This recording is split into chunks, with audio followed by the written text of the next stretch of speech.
ချင်းမိုင်မှာတရုတ်နဲ့မြန်မာ15ဦးအွန်လိုင်းလိမ်လည်မှုနဲ့ဖမ်းခံရတဲ့သတင်းကိုပြောပြပါမယ်။ထိုင်းနိုင်ငံချင်းမိုင်မြို့မှာတရုတ်နိုင်ငံသား12ဦးနဲ့မြန်မာနိုင်ငံသား4ဦးကိုကောစင်တာငွေကြေးလိမ်လည်မှုနဲ့ရဲတပ်ဖွဲ့ကဖမ်းဆီးခဲ့ပါတယ်။သူတို့တွေကိုဇွန်လ10ရက်နေ့မှာချင်းမိုင်ဆာရဖီမြို့နယ်ဈေးကြီးအိမ်ယာဝင်းတစ်ခုအတွင်းရှိနေအိမ်နှလုံးမှာရဲတပ်ဖွဲ့ကဝင်ရောက်စီးနင်းခဲ့တာလို့ထိုင်းသတင်းကဖော်ပြပါတယ်။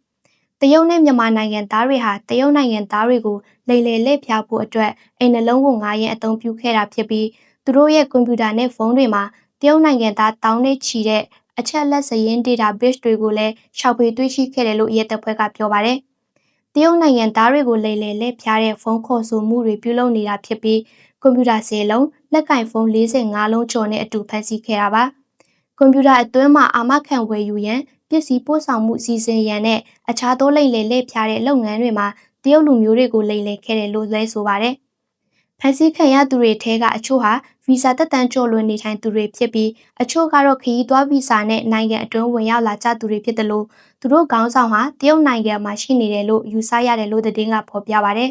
။ရဲတပ်ဖွဲ့ကတရုတ်အာဏာပိုင်တွေနဲ့ပူးပေါင်းပြီးစုံစမ်းစစ်ဆေးမှုတွေဆက်လက်လှုပ်ဆောင်သွားမယ်လို့လည်းဆိုပါတယ်။